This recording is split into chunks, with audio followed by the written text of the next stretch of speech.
aqui a aprofundar nessa questão da dívida. Mas eu gostaria de passar a palavra para você e, mais uma vez, agradecer aí pela gentileza aí. Muito grata, professor Ilírio, por essa generosa apresentação e por essa oportunidade, né, de participar aqui com meus colegas contadores e contadoras aí de várias partes do Brasil. Te agradeço muito, professor Ilírio, agradeço também o professor Carlos, que está aqui, o professor Sérgio também, não é? Que também veio o nome dele na organização aí do debate, e todos e todas que estão participando aqui conosco essa noite. Eu não sei se eu já posso começar a apresentação, como é que você quer? Posso começar, então? Sinta-se à vontade, professora, fique à vontade. Então, tá bom. Então, muita alegria, e você falou uma coisa muito certa, professor Ilírio, que a contabilidade aqui no Brasil, né, as áreas da contabilidade, o próprio Conselho Federal de Contabilidade ainda não está explorando essa área.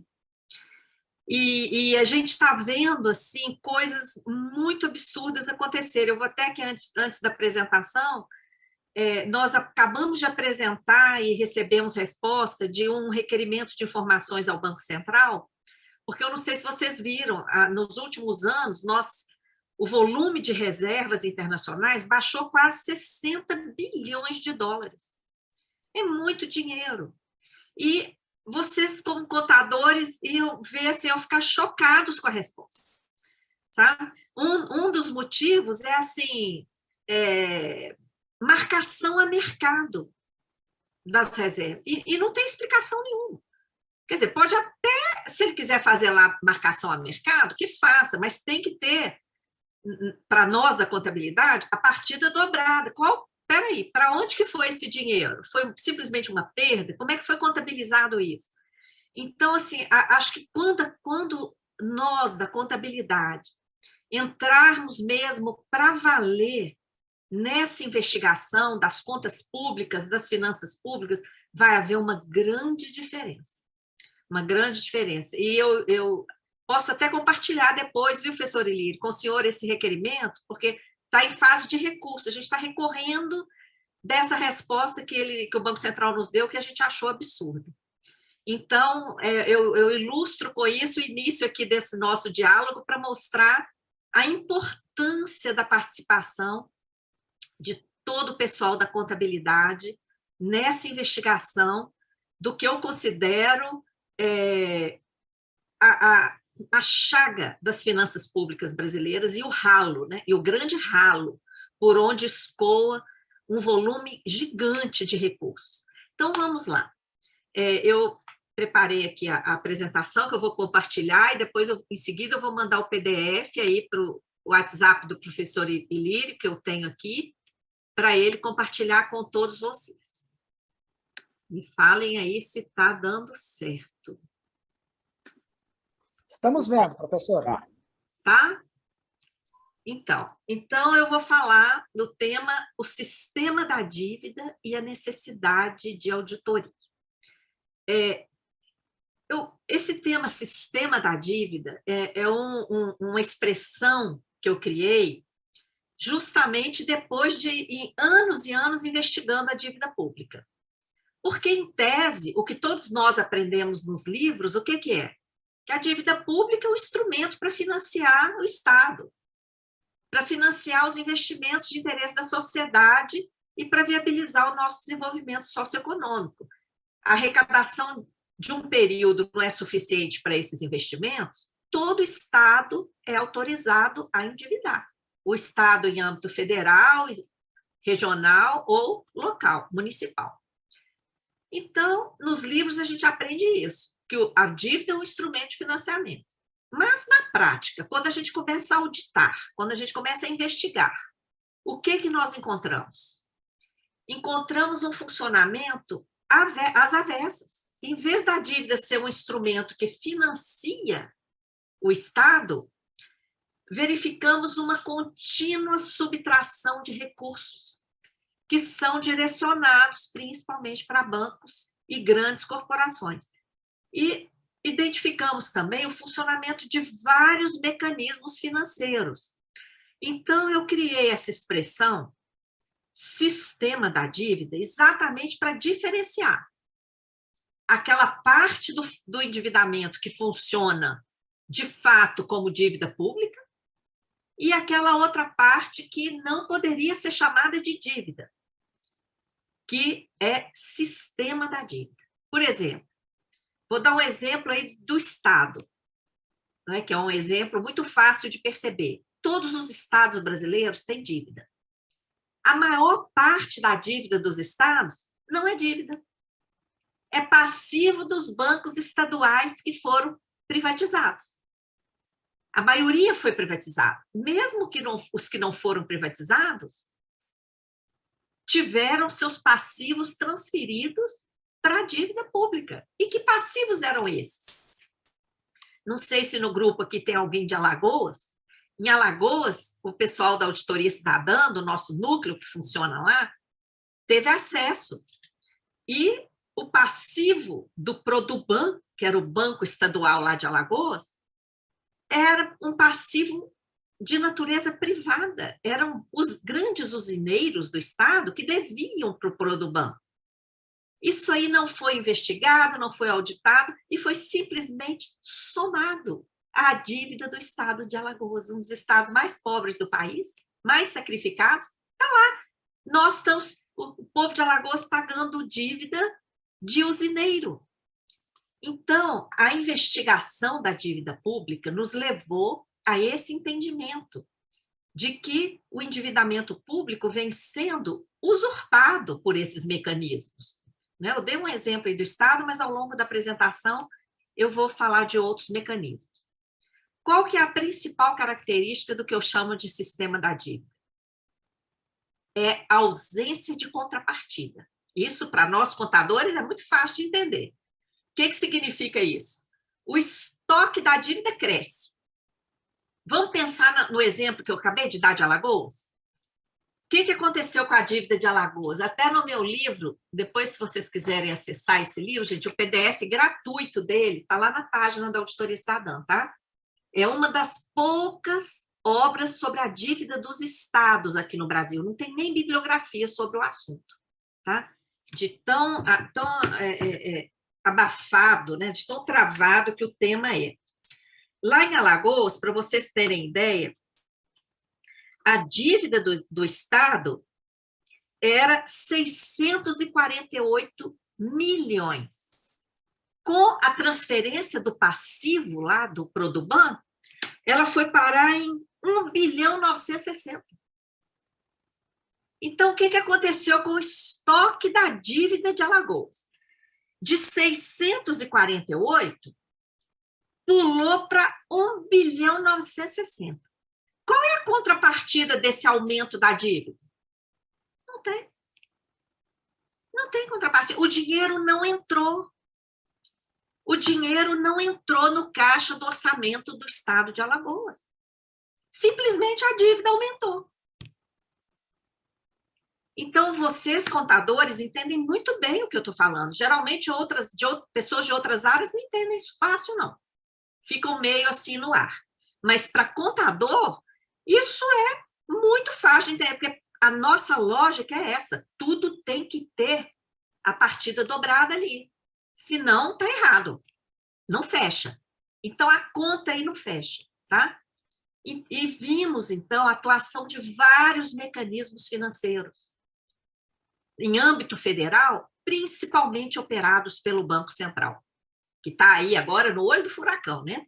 Graças a Deus, até que enfim, só a Auditoria Cidadã falava do Banco Central, agora está na boca do povo. Tem um videozinho aí, o vídeo 17, de uma campanha, É Hora de Virar o Jogo, que a gente fala muito do sistema da dívida. Então, a sociedade brasileira está sendo extremamente sacrificada com o pagamento da dívida. Eu acho importante deixar isso aqui registrado, porque hoje em dia, muita gente, até economistas que se dizem de esquerda, falam: não, a dívida não é problema, não, a dívida está em reais, só podemos emitir moeda e pagar, se for o caso. Falam que a dívida não é problema. Veja bem, a dívida consome a maior parte do orçamento federal. A dívida está por trás das contrarreformas, está por trás das privatizações, está por trás do teto de gastos e de todas essas medidas aí de ajuste fiscal, de superávit, de âncora fiscal, e agora a regra fiscal que o novo governo vai ter que fazer em obediência à PEC da transição que foi aprovada e prevê essa nova regra fiscal, né? A dívida está por trás de tudo isso. Como que essa dívida não é um problema? Ela está direcionando todo o funcionamento do modelo econômico brasileiro. É o sistema da dívida que está dizendo quanto vai para a educação, quanto vai para a saúde. É o que sobra, tá? Por isso, se a dívida tem todo esse papel central no modelo econômico brasileiro, nós precisamos defender uma auditoria dessa dívida. A auditoria deveria ser uma praxe, uma rotina. E porque a auditoria é a ferramenta capaz de responder que dívida é essa, de onde ela veio, qual é a origem, como é que ela cresceu desse jeito, o que é dívida mesmo e o que são esses mecanismos do sistema da dívida. A auditoria está prevista na Constituição, mas o poder financeiro que comanda o país nunca deixou ela acontecer. A sociedade já se organizou lá no ano 2000, fizemos um plebiscito enorme, coletamos mais de 6 milhões de votos num tempo que não existia rede social.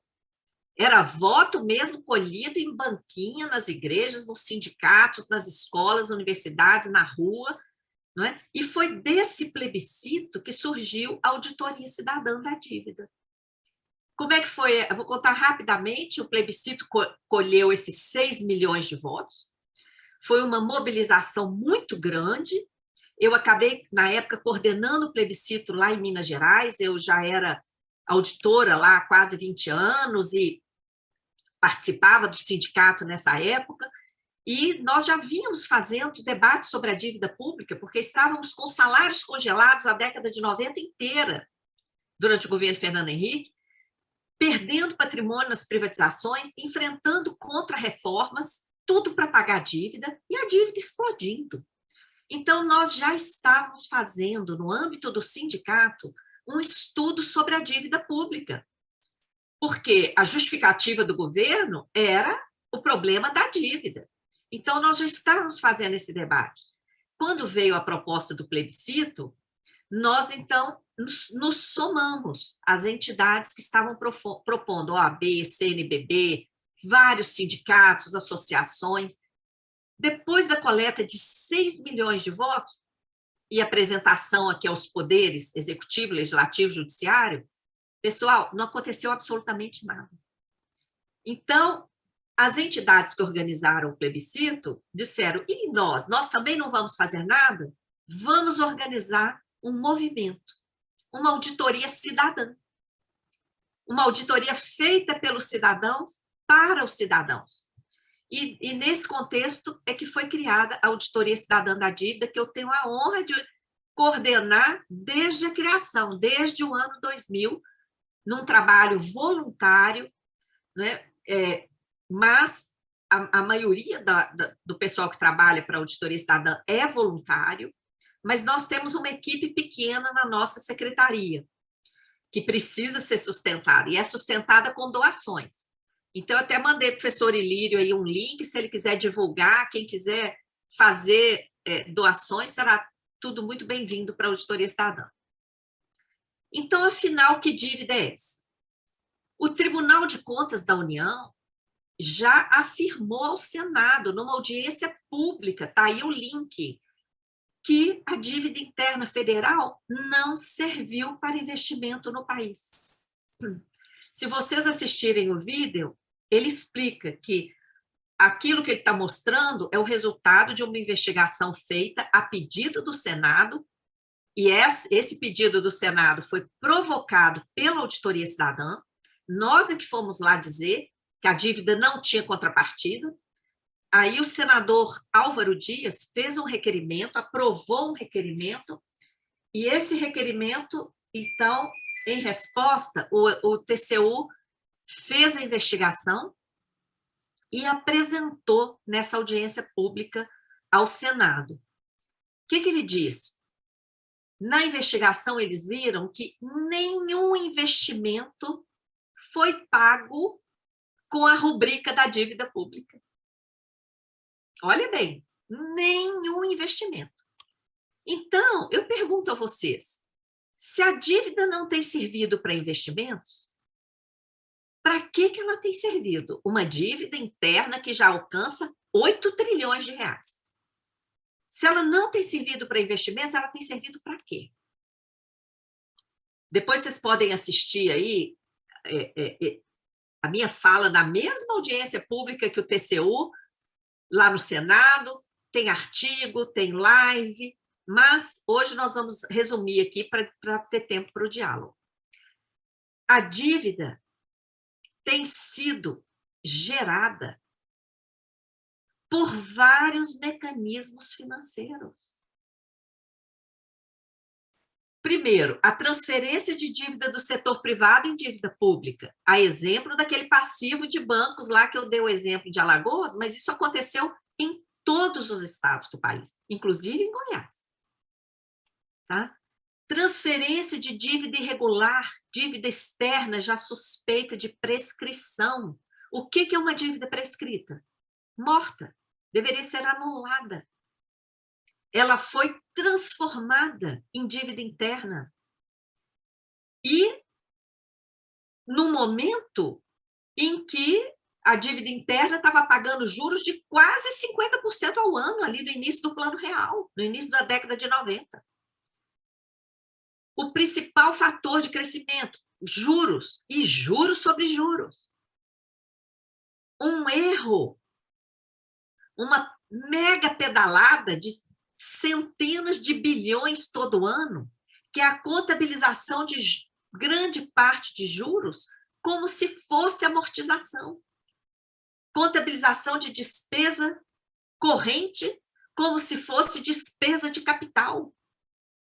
Isso para burlar o artigo 167 da Constituição e permitir que a dívida cresça de forma galopante.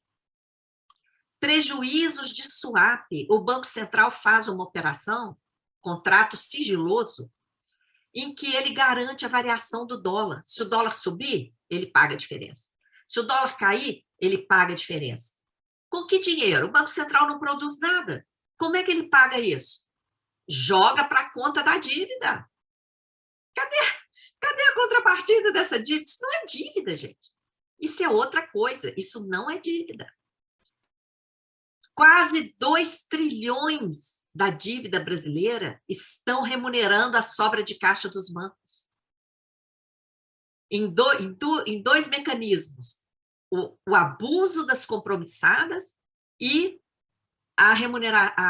o depósito voluntário remunerado. Nós chamamos de Bolsa Banqueiro. Depois eu vou falar mais sobre ela. Emissão excessiva de títulos para formar colchão de liquidez. Teve ano aí que mais de 0,5 trilhão, pessoal, mais de 0,5 trilhão de títulos emitidos, além do necessário. Nós já tínhamos uma reserva na conta única do Tesouro, e lá, quando o juro estava em 14,25, lá no governo da Dilma, foi emitido mais de 0,5 trilhão de reais. Para quê? Nós fizemos requerimento de informação. Essa é a nossa vida. Requerimento de informação sem parar, porque as informações são todas escondidas. O que o Tesouro e o Banco Central nos responderam? Isso é para formar colchão de liquidez. Quem é aí que faz dívida para botar o dinheiro debaixo do colchão? E pagando juro. Aumentando o estoque e deixando o dinheiro em caixa para dar segurança aos rentistas.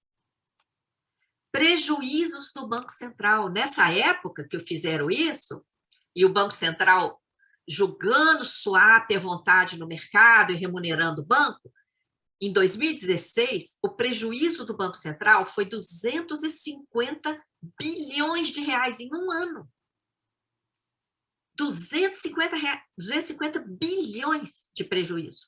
Vocês viram essa notícia em algum jornal? Eu tenho certeza que não, porque jornal não publica isso.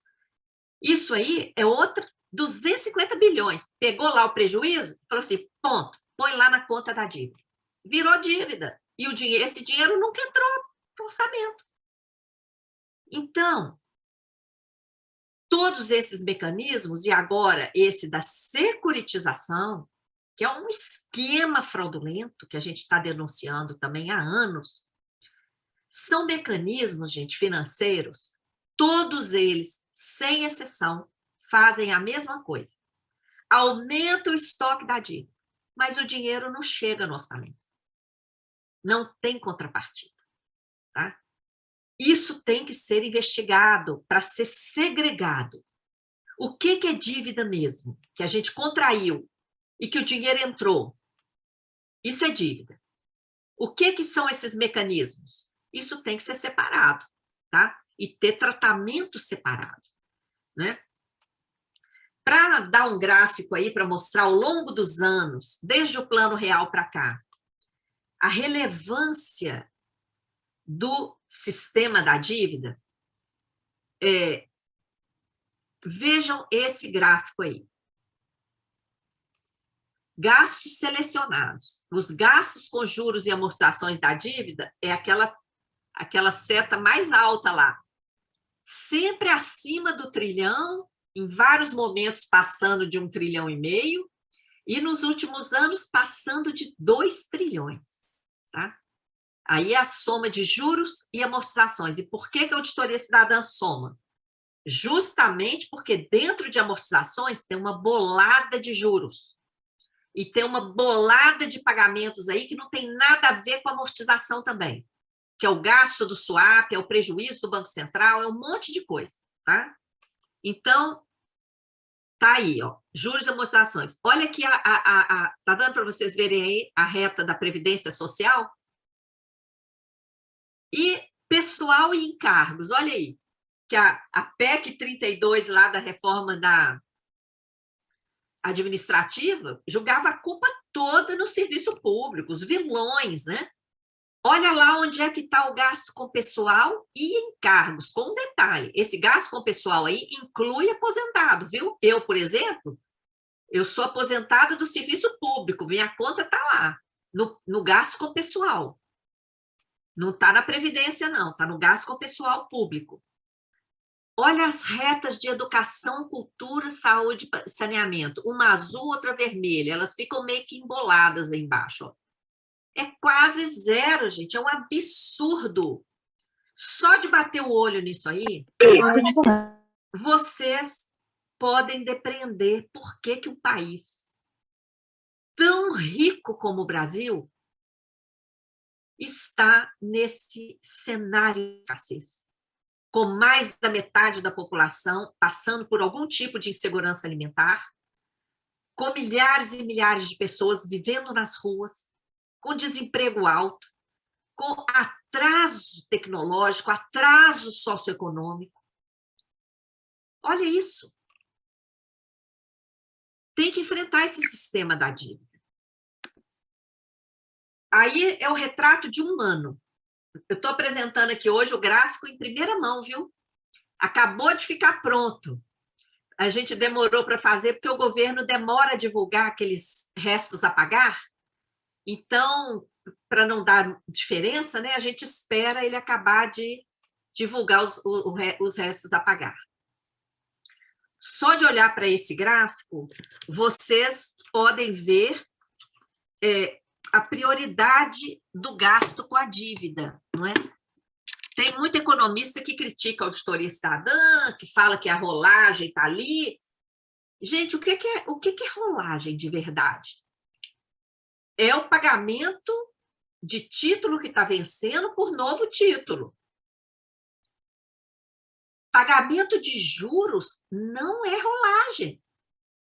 Então, a gente tem que somar. Pagamento de dívida com dinheiro de outras fontes, que não tem nada a ver com a emissão de título, que outras fontes são essas? Dinheiro de privatizações, dinheiro de dívida que os estados pagam para a União, dinheiro de outras dívidas que a União recebe, que joga tudo para pagamento de dívida, lucro das estatais. Sabe o lucro abusivo que a Petrobras está tendo porque está aplicando lá o preço de paridade de importação? A maior parte é distribuída para os acionistas privados. A parte que vai para o governo vai toda para pagar a dívida. O lucro de todas as estatais, do Banco do Brasil, dos Correios, o lucro de todas as estatais vai para pagar a dívida. Então, isso é dinheiro de outras fontes, isso não é rolagem, não. Então, sempre que vocês escutarem isso, que isso aí é rolar, corrijam essas pessoas. Fala com essas pessoas que elas têm que estudar mais. E tem que verificar exatamente qual que é a composição desse pagamento. Vejam aí, nesse último ano,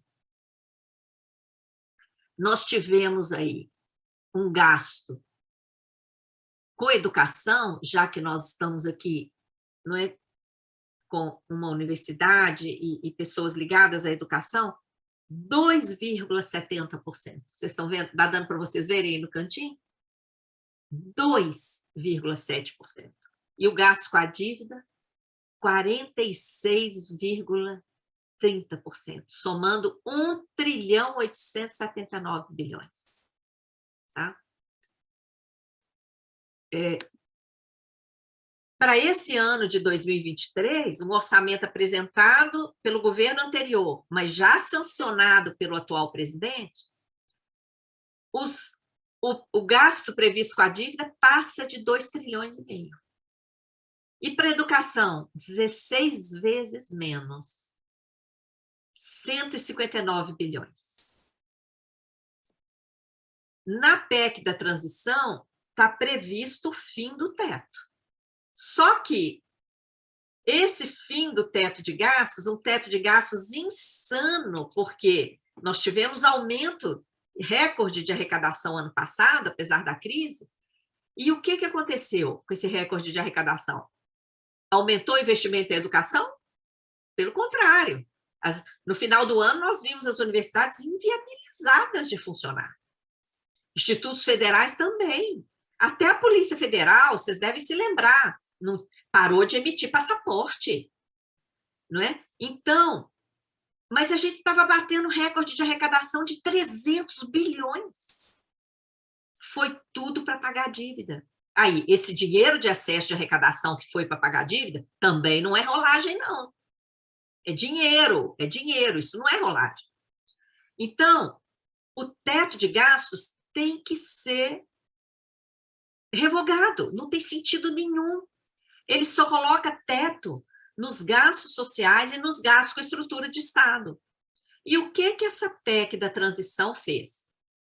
Tudo bem, podemos votar o fim do teto de gasto, desde que o governo apresente uma regra fiscal. Uma nova regra fiscal para garantir a estabilidade macroeconômica do país. O que é estabilidade macroeconômica? Eles não estão se referindo a um funcionamento saudável da economia, porque economia, gente, só tem sentido se ela garante desenvolvimento socioeconômico. Se ela garante a melhor aplicação possível com os recursos existentes. E a economia está falhando feio, está uma vergonha. Olha o que a gente está assistindo. O aumento das desigualdades, o atraso e tudo mais. Então, o que está por trás desse termo estabilidade macroeconômica? É a garantia de que a dívida vai continuar tendo prioridade. Então, todos nós temos que arregaçar as mangas, porque o debate vai ser pesado.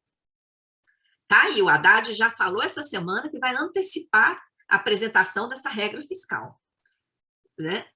Que está prevista de ser apresentada até agosto. Nós não podemos admitir mais cortes de investimentos nas áreas fundamentais de educação, de saúde, de assistência e etc. Né? Nós temos que ficar de olho nisso aí. Ademais, essas regras fiscais já mostraram que são completamente ineficientes. Nós produzimos um superávit primário. O que é superávit primário? Arrecadamos mais do que todo o conjunto de gastos primários.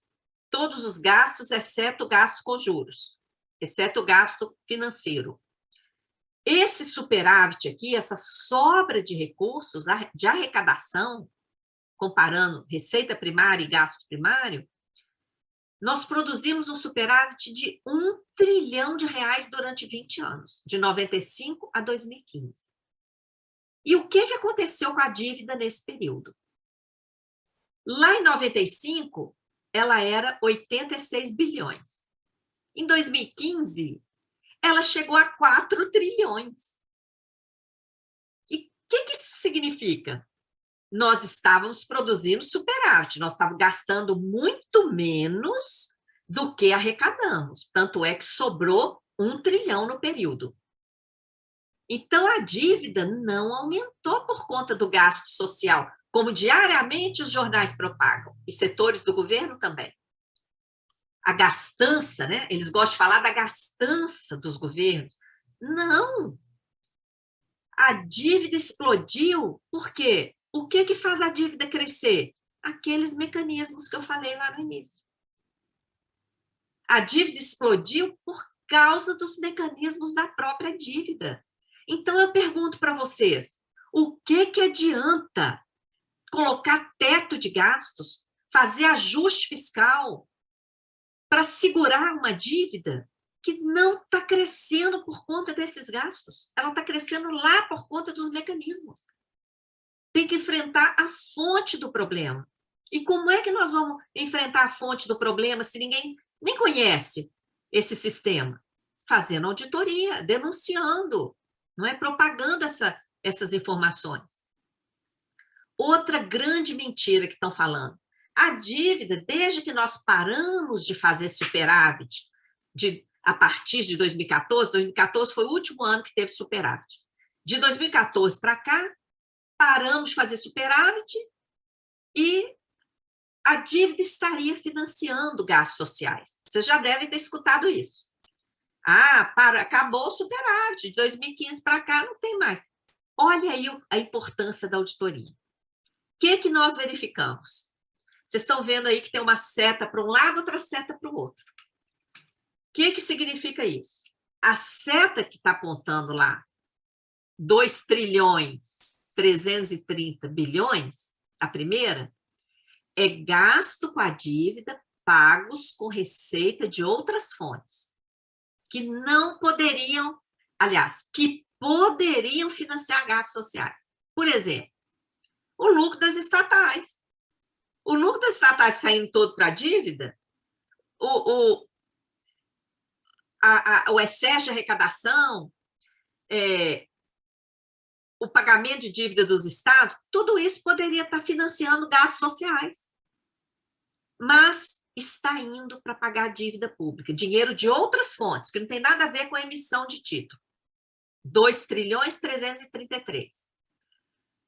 E, por outro lado, 1 trilhão 119 de gastos sociais estão sendo pagos com títulos da dívida. No encontro de contas aí, qual é o resultado? A dívida está retirando 1 trilhão, 14 das áreas sociais. Entenderam? Olha a jogada. Mas quem quer falar que a dívida está financiando o gasto social, só divulga a seta verdinha ali. Que gastos sociais estão sendo pagos com dívida. De fato, 1 trilhão 19 bilhões estão financiando gastos sociais. Só que 2,33 trilhões estão no sentido contrário. Isso aí, gente, a gente só pega com o procedimento de auditoria, com verificação das contas. Se não fizer auditoria, vai passar batido, vai embarcar no fato de que gasto social está sendo pago com receita de título, não é? Aí vem alguns comentários que eu queria deixar aí para vocês, que eu já, de certa forma, falei. Vários defensores do mercado repetem que os gastos com a dívida não seriam um problema, pois toda aquela parte amarela ali seria rolagem. Quem fala isso está ignorando que o governo, considera juros como rolagem, como refinanciamento, por causa daquela pedalada de contabilizar juro como se fosse amortização. Ignoram também centenas de bilhões de reais de outras fontes, que não tem nada a ver com emissão de título, tem sido destinado ao pagamento da dívida. E, além de tudo isso, pagar empréstimo, pegar novos empréstimos para pagar a dívida anterior é uma opção política. O governo poderia estar pegando empréstimo para fazer investimentos de interesse da sociedade que está pagando essa conta. Então, não podemos dizer que a dívida não é problema. A dívida está por trás de tudo aquilo que eu falei no início, não é? E essa história de falar que o governo ainda pode emitir moeda e pagar a dívida, olha, primeiro que quem fala isso não sabe como funciona a política monetária do Banco Central. Não sabe o funcionamento das operações compromissadas, que retiram todo esse volume de moeda, enxuga como? Entregando dívida pública, título da dívida pública. Então, se hoje o Banco Central emitisse moeda e pagasse, amanhã ele ia enxugar essa moeda de novo, entregando título da dívida para os bancos outra vez. E mais, emitir moeda para pagar uma dívida sem auditoria é defender corrupção, é defender esses mecanismos espúrios que estão aí sacrificando todo o nosso país há séculos. Tá? Nós não podemos admitir isso. A dívida interna, esse gráfico também é atualizado, estou apresentando aqui em primeira mão também, lá na palestra do outro dia da Universidade Estadual de Goiás, ele ainda não estava pronto, porque os dados, como eu falei, janeiro é um mês complicado para fazer palestra por causa dos dados, né? Os dados não estão totalmente disponíveis ainda, né? O ano acabou de acabar e demora um pouquinho. Esse aí já está atualizado, ó. A dívida interna chegou ali a 8 trilhões de reais. Desses, você já deve ter visto que o governo divulga nos jornais 5,9 trilhões. Vocês já repararam? Nos jornais está 5,9? Que diferença é essa? O que os jornais divulgam não computa os mais de 2 trilhões de títulos, mais de 2 trilhões, que o Tesouro Nacional emite e doa de presente para o Banco Central. O Banco Central não paga por esses títulos. Além de doar esses mais de 2 trilhões para o Banco Central, o Tesouro ainda paga juros de presente para o Banco Central sobre esses títulos doados. Esses juros são a principal receita do Banco Central. E o que o Banco Central faz com esses títulos e com esses juros? Remunera a sobra de caixa dos bancos. Então, gente, são títulos normais. São títulos da dívida, títulos que pagam juros e títulos que acabam em poder dos bancos, porque são usados para enxugar a sua sobra de caixa, tá? Quem são os beneficiários dessa bolada? Esse gráfico também é feito com dados do Tesouro Nacional, só que a gente considera aqueles 2 trilhões de títulos doados pelo Banco Central. Se vocês olharem o percentual que está lá no Tesouro, está um pouco diferente. Por quê? Eles omitem aqueles mais de 2 trilhões de títulos lá. Não tem sentido omitir. São títulos que pagam juros tal como os outros, tá? Então, a gente considera aqueles títulos aí no nosso gráfico. Olha aí, a maior parte está com bancos nacionais e estrangeiros, 43%.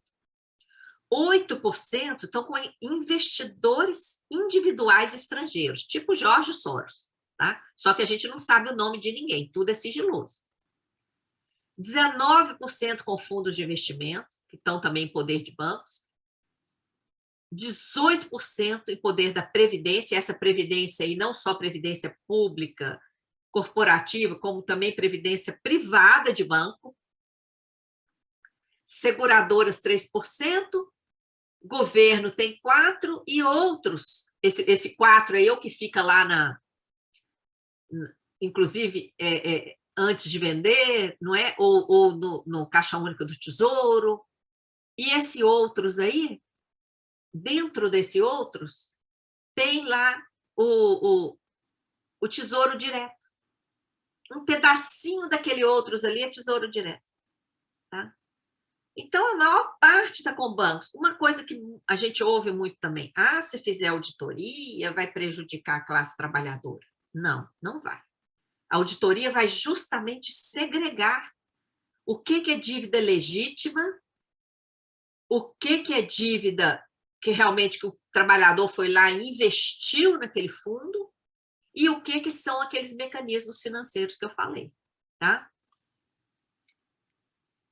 Olha o impacto do juro no volume da dívida. Olha só.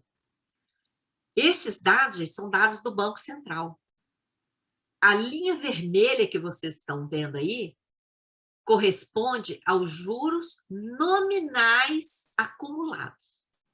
Olha isso. A linha azul é a dívida líquida do setor público. O que esse gráfico ensina para a gente? Que nós temos uma dívida de juros sobre juros. Olha, a ausência de contrapartida da dívida está demonstrada aí nesse gráfico. Todo o volume de juros supera o estoque da própria dívida líquida. Então, o sacrifício todo que a gente tem feito ao longo dos anos para pagar a dívida não está sendo...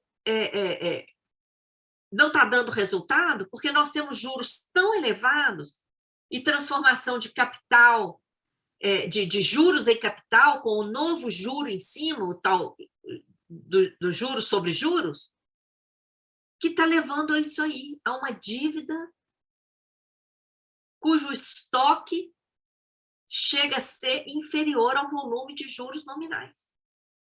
Isso é um escândalo. Não acontece isso em lugar nenhum do mundo, viu?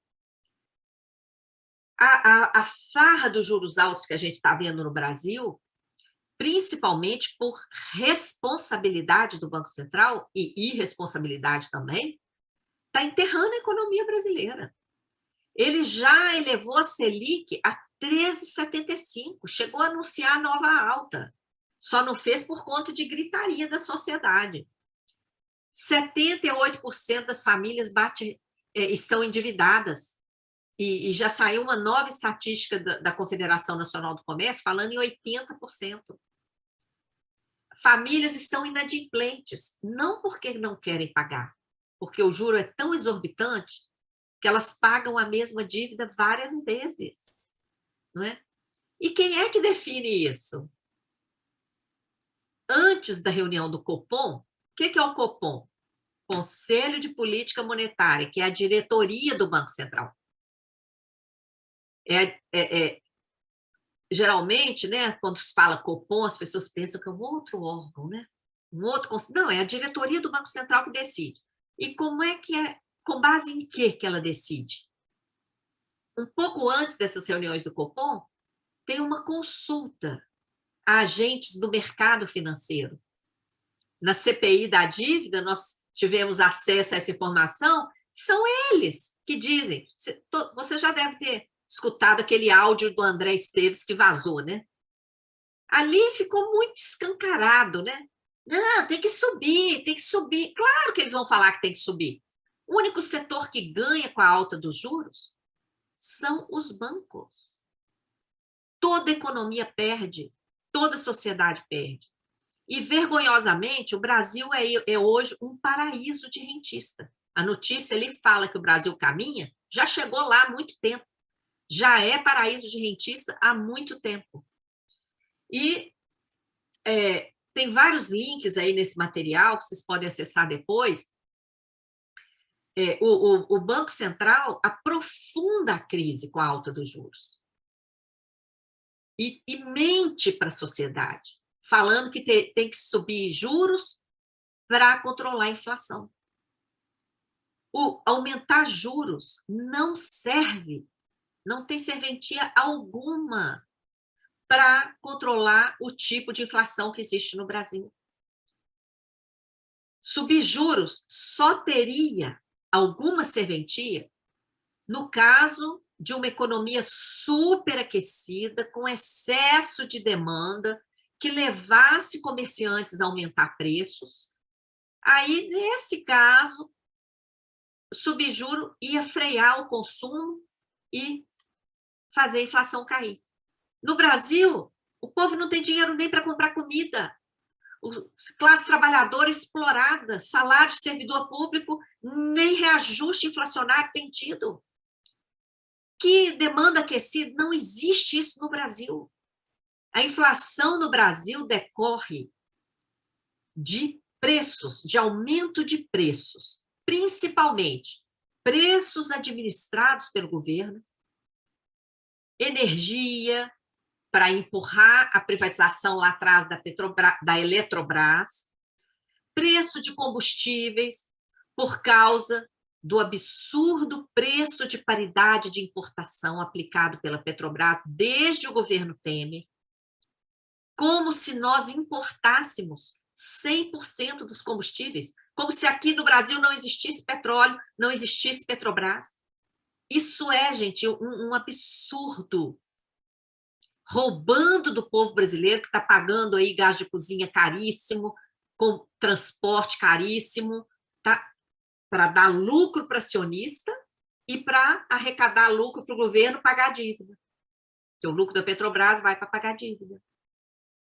E a economia parada, né, por conta da inflação. E aí vem essa inflação produzida pelo PPI da Petrobras, pelo aumento de preço de energia para empurrar a privatização, por causa de aumento de preço de alimentos, devido à falta de política agrícola e agrária corretas, porque no Brasil temos a melhor terra, área agricultável extensa, a maior reserva de água doce do planeta, clima favorável o ano inteiro. É um absurdo, tem que ser para lá de incompetente para ter inflação de preço num país com essas condições. Então, isso tem que ir nas causas dessa inflação. Tem que aplicar a política agrícola e agrária corretas. Tem que acabar com esse PPI da Petrobras. Aplicar uma política de preços como todas as petrolíferas do mundo aplicam. Preço de custo mais lucro, ponto. E como a Petrobras também sempre fez. Esse PPI está enterrando a economia brasileira, não é? E produzindo inflação. A inflação produzida por esses fatores não se reduz com o aumento de juros. Aumentar juros vai fazer baixar a gasolina, pessoal? Aumentar juros vai fazer baixar o preço da comida? Não tem nada a ver. Então, o Banco Central vem mentindo para a população desde março de 2021, quando ele começou a disparar a Selic estava 2%, está em 13,75 desde agosto do ano passado. Não é? E o custo disso para a dívida pública? Aqui tem outra atualização, viu? No dia da palestra lá do UFG, era 34,9 bilhões o dado. O próprio Banco Central atualizou. Ele gera um rombo a cada 1% de aumento na Selic. Essa tabelinha que vocês estão vendo aí, recortada, é um print da página do Banco Central. Está lá. A cada 1% de aumento na Selic, nós temos um gasto anual de juro da dívida de 38 bilhões. A cada 1%.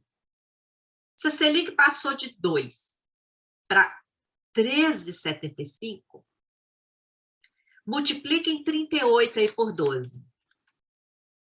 Nós estamos falando de um gasto extra com juros, extra, fora o gasto com a dívida que já existia antes desse aumento da Selic, tá? 32 vezes 11,75, nós estamos falando de um gasto a mais de 446 bilhões, calcado em mentira. Mentira que teria que subir juro para controlar a inflação. Então, gente, nós queremos uma CPI do Banco Central. Por quê? Ele falou numa notícia que nós temos que julgar o país em recessão para gerar credibilidade. O déficit está no Banco Central, tem artigo aí para vocês acessarem depois sobre isso. A Auditoria Cidadã quer uma CPI, que o Banco Central tem que prestar contas. Qual que é o resultado de tudo isso que a gente está falando aqui? No mesmo mês que a FAO divulgou que o Brasil tinha retornado ao mapa da fome, saiu essa divulgação aí. 4 entre os 10 bancos mais lucrativos do planeta são bancos que atuam no Brasil. Como é possível? Um país em que a desigualdade aprofunda a ponto de um país que bate recorde de safra, de exportação de grãos e de proteína, o povo volta ao mapa da fome. E os bancos batem recorde de lucro. Nós temos que sair desse paradoxo. E o sistema da dívida é central para isso. Por isso, a Auditoria Cidadã lançou a campanha para limitar os juros na lei. Como já esteve, né? O limite já esteve na Constituição brasileira. Nós precisamos agora de uma lei. Não precisa estar na Constituição, basta uma lei. Quem ainda não acessou essa campanha, pode acessar, pode fazer a sua parte, porque o juro, aí, ó, nós temos lá uma enquete oficial na Câmara dos Deputados. A Auditoria Cidadã apresentou uma proposta legislativa, porque vocês sabem, a sociedade civil não faz projeto de lei. O governo faz projeto de lei e os parlamentares também. Nós fizemos uma proposta legislativa. E a nossa proposta foi apresentada à Comissão de Legislação Participativa da Câmara dos Deputados e foi acatada, aprovada naquela comissão e virou projeto de lei complementar. Já tem um projeto de lei PLP 104 de 2022 e a Câmara criou uma enquete. Depois vocês podem pegar esse link e entrarem lá no site e divulgar para todo mundo que vocês conhecem, porque nós temos que ter 1 milhão de votos lá, favorável a esse projeto, né? Bom, por que o juro não se reduz aqui no Brasil? Por causa do que a gente chama de bolsa banqueiro. Olha só como funciona essa bolsa banqueira. É muito importante todo mundo compreender esse funcionamento. Porque é uma operação extremamente parasita, sem sentido. E só essa operação, gente, já mudaria completamente o funcionamento da economia brasileira.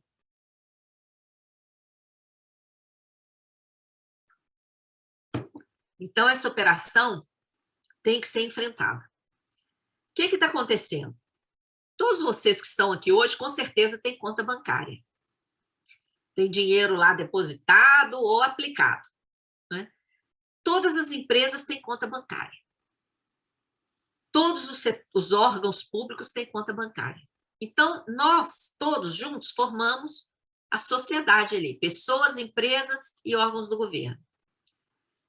Nosso dinheiro está nos bancos, é essa figurinha do meio. O que os bancos têm que fazer com esse dinheiro? Esse dinheiro é da sociedade. Esse dinheiro deveria retornar para a sociedade a juro baixo, para gerar emprego e renda, para circular na economia, para as pessoas terem acesso a crédito, a juros decentes, para as empresas poderem fazer investimentos, crescer, expandir seus negócios. Mas o que acontece aqui no Brasil? os bancos separam o compulsório, né, que é aquele pedacinho que eles não podem emprestar, e o resto, que é dinheiro da sociedade que está lá, é a sobra de caixa. O que está acontecendo aqui no Brasil? O Banco Central aceita que os bancos depositem essa sobra de caixa lá. E o que o Banco Central faz? Entrega título da dívida pública para os bancos. Sabe aqueles 2 trilhões de título que o Tesouro doa para o Banco Central? O Banco Central entrega para os bancos. Então, enquanto o dinheiro dos bancos está depositado no Banco Central, o Banco Central entrega o título para os bancos. Essa operação pode durar 1 dia. Os bancos não compram o título, não. É só uma garantia. Para quê? Para justificar o pagamento de juro para os bancos. Pode durar 1 dia. Ou quantos dias o banco quiser. Com que dinheiro que o Banco Central paga juros aos bancos? Com aquele juro que o Tesouro doa para o Banco Central. Então, de onde está saindo esse juro? Do orçamento. Então, gente, só essa operação, qual que é a consequência dela? Ela gera escassez de moeda. Porque o dinheiro da sociedade que está lá no banco, que deveria retornar para nós, fica esterilizado no Banco Central, rendendo juros só para banco. Os bancos têm a remuneração diária garantida pelo Banco Central. Vocês acham que eles vão querer correr risco para emprestar para qualquer um de nós? Para qualquer empresa? Se ele pode receber a remuneração diária da Selic. O Banco Central paga Selic para os bancos.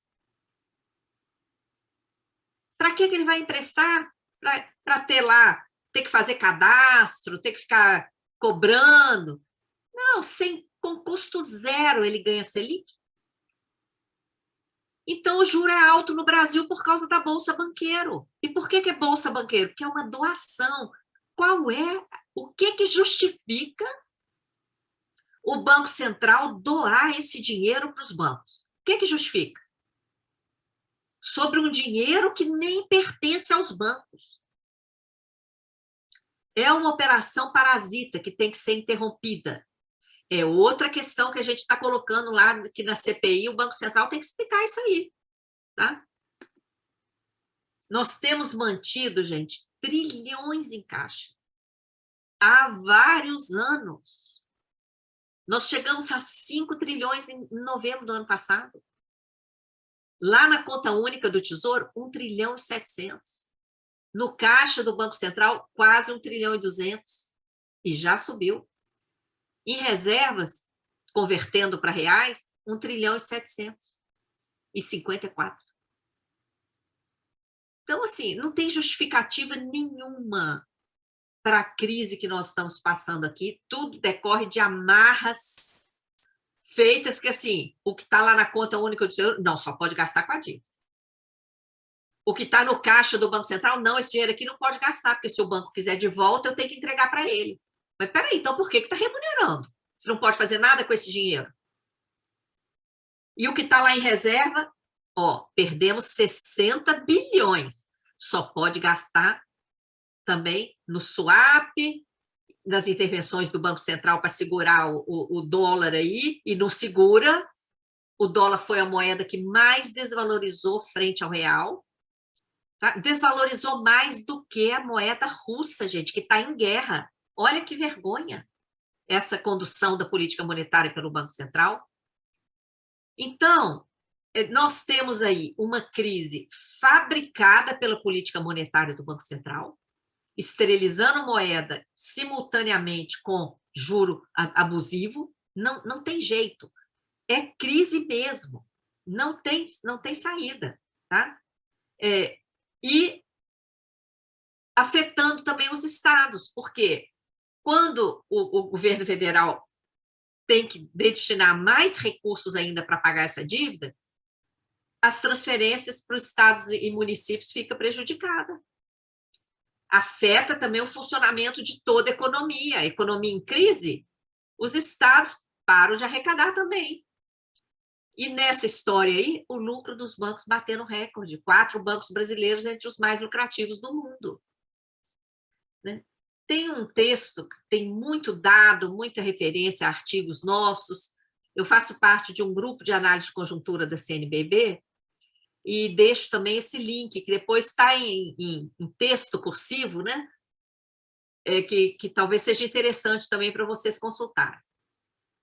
E, por último, eu queria comentar esse mecanismo da securitização, que é um mecanismo, gente, que funciona como se fosse um consignado de recurso público.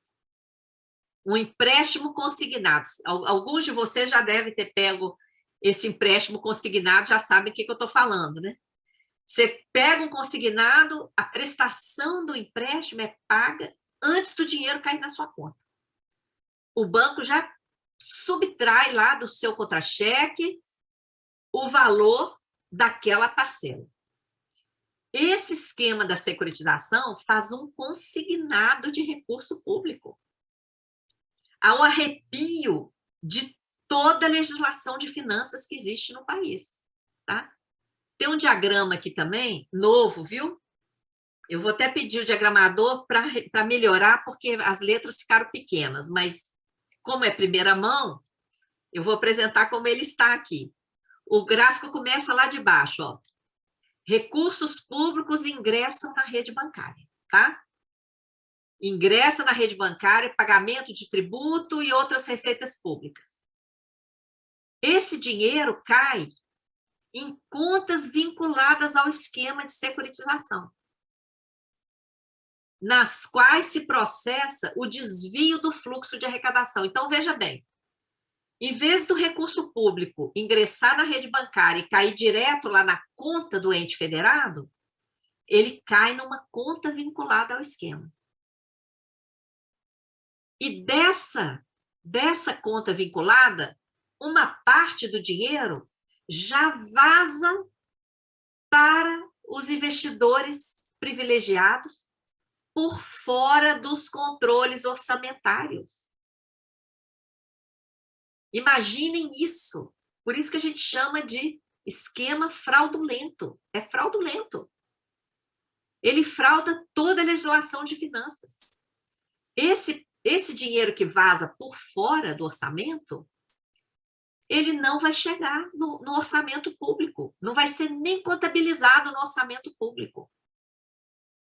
Os entes federados vão receber só a outra parte do recurso, tá? A outra parte do recurso que não foi desviado. Então, esse esquema, gente, é um esquema, olha, está entrando, tentaram colocar em Goiás aí no governo anterior. Houve uma audiência pública, um procurador aí, o doutor Fernando Carneiro, fez uma intervenção e conseguiu barrar. Eu não sei se agora, porque no regime de recuperação fiscal, esse esquema da securitização está entrando. Tá? E o estado de Goiás foi um dos que está entrando nessa questão aí do regime de recuperação fiscal, que nós não chamamos de recuperação, nós chamamos de implosão fiscal. O Estado não deveria nunca entrar nesse esquema de recuperação, viu? O que acontece com esse esquema de securitização? Primeiro, o desvio do dinheiro dos impostos pagos pelo povo, que não vão chegar nos cofres públicos. Tá? A perda de controle de parte crescente da arrecadação tributária. Tem esse artigo aí, Julgada Contábil, que vocês que são contadores vão gostar de ler esse artigo. Tá? A gente destrinchou o que aconteceu lá na PBH Ativos SA, em Belo Horizonte. Como é que é feito esse desvio, qual que é a julgada. O comprometimento do orçamento. Imaginem, o orçamento que já não está dando, né, para as políticas públicas, vai ficar subtraído desse dinheiro desviado. Esse esquema gera dívida ilegal, que é paga por fora do orçamento. E os bancos passa a se apoderar diretamente da arrecadação. A arrecadação não vai chegar no orçamento, para o orçamento destinar, com base no que foi decidido na lei orçamentária do ente federado. Antes, o dinheiro já vai vazar por fora. Olha, eu trabalho com auditoria desde 1982. Muitos de vocês aí provavelmente nem tinham nascido. Eu nunca vi um negócio tão escancarado, tão desavergonhado como essa tal dessa securitização. É muita cara de pau, gente, criar um esquema que vaza dinheiro público por fora do orçamento. E mais cara de pau ainda, gestores públicos quererem implantar um negócio desse. Tá? Então, a gente tem que denunciar isso, e denunciar fortemente. Né? Como é que a gente vai enfrentar esse esquema? Nós temos que ter estratégias de ação. E a primeira estratégia é conhecer. E conhecer esse esquema é um desafio, viu? Porque não tem bibliografia, dado escondido, dado maquiado. Vocês veem quantas coisas eu falei aqui, não é? O juro é contabilizado como amortização. Olha aí uma maquiagem. Outra maquiagem, a securitização vaza por fora. Outra maquiagem, grande parte ali daqueles mecanismos, não é? É uma atrás da outra. Então, nós temos que conhecer, e a auditoria é fundamental para isso. Né? É preciso compreender os eixos do modelo econômico que estão atuando aqui no Brasil. São 4 principais eixos, né? O sistema da dívida é um, a política monetária do Banco Central é outro, né? Dentro da palestra que nós estamos falando aqui, além dos outros que eu nem cheguei a comentar hoje. O modelo tributário regressivo é outro eixo que sustenta o modelo econômico, e o modelo de exploração agrícola e mineral, todos esses 4 eixos voltados para acumulação de uma minoria e escassez para a grande maioria. Esse é o modelo, ele é projetado para dar esse resultado. Então, para criar uma mobilização social consciente, o nosso povo precisa conhecer isso, não é? E, nesse momento, o que a Auditoria Cidadã está contribuindo para esse conhecimento? Com as nossas campanhas, né? Com a nossa luta. Além do site, das redes sociais, nós temos aí a campanha pelo limite dos juros no Brasil, uma campanha que ganhou uma importância gigante nesse momento, que o debate dos juros está aí no foco, né? Graças ao presidente Lula, que teve, né, colocou isso com a força que um presidente tem, né, de colocar na pauta o debate dos juros.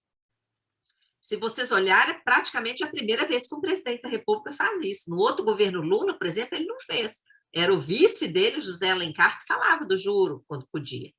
Agora, ele está falando dos juros. Agora, vocês viram alguma grande mídia falar da campanha pelo limite do juro? Alguém falar que já existe um projeto de lei para limitar juros? Não, é tudo travado, tá? Então, é nosso papel fazer o trabalho da cidadania, divulgar e dar conhecimento e lutar para e pressionar, né, para que isso aconteça. Tem a outra campanha, a Hora de Virar o Jogo, que tem 24 vídeos curtinhos. Quem quiser entender o modelo econômico errado que atua no Brasil, aproveita o carnaval para fazer uma maratona nesses 24 vídeos curtinhos. É vídeos de 2 minutos, tem uns que tem 10, mas a maioria tem 2, 3, 4 minutos. Precisamos fazer uma auditoria da dívida com participação social. Com todos vocês que estão aqui hoje, principalmente o pessoal da contabilidade, é chave nessa luta, né? E convido vocês para participar das convocações lá na página da Auditoria Cidadã. Constantemente a gente está lá com uma chamada, né? Vou finalizar deixando aí, a Auditoria Cidadã tem o site, né, que é uma grande biblioteca com as palestras, com os artigos, com os livros, tudo que a gente faz. Estamos no Facebook, no YouTube, no Instagram, no Twitter, e esperamos vocês aí em todas essas redes sociais para dialogar com a gente, para ajudar a compartilhar, para que mais e mais pessoas tenham acesso a essas informações.